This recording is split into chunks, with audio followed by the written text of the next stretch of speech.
Gospodine Novović, ja sam iskoristio vaše prisustvo i naglasio sam da ste vi kao istražni sudija se izuzeli iz državnog udara, ali vi kao gospodin Novović, čovjek sa velikim trenutno ugledom u Crnoj Gori, čovjek koji je šef specijalnog tužilaštva, ne možete se izuzeti iz te materije.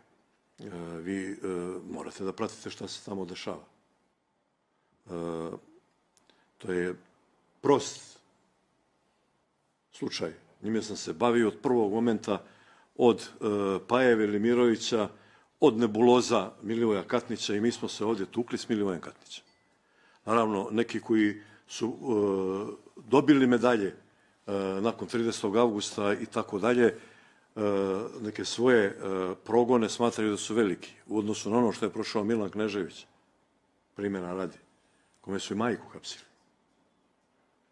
Ljudi iz policije, iz tužilaštva, 2 puta je osuđivan na osnovu montiranih optužnica. Moram da vam kažem da u jednom montiranom procesu političkom, gdje niko ne bi presudu donio, tužbu je zastupala gospođa koja je sada glavna ličnost u specijalnom tužilaštvu za državni udar.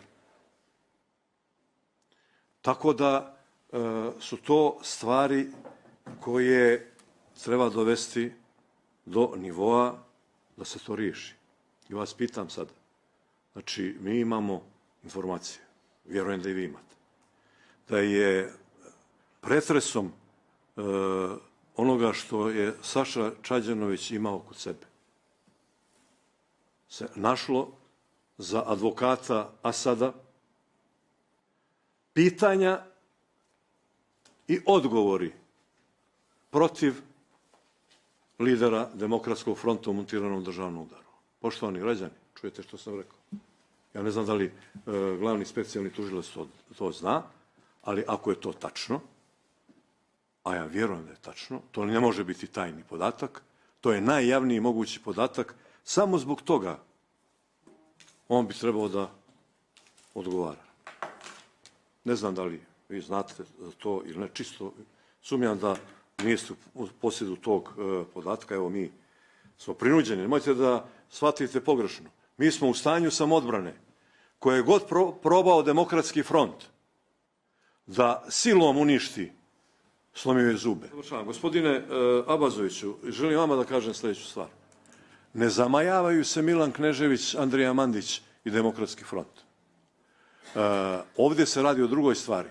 Ovdje je pokušaj da stare snage razvodnjavanjem državnog udara koji je očigledno montiran, pokušavaju da zadrže svoje pozicije, svoj kapital i sve to.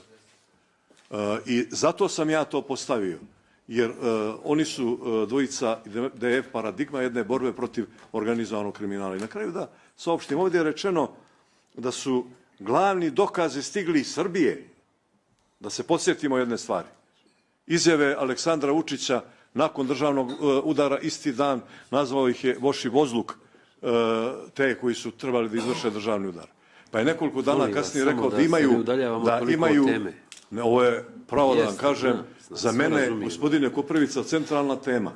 Jer ja bih volio da vidim političare kojima su majke hapšene i koji su proganjani kao Milan Knežević. Aleksandar Vučić je i sljedeće rekao, sve što je pregledao, političara tamo nema.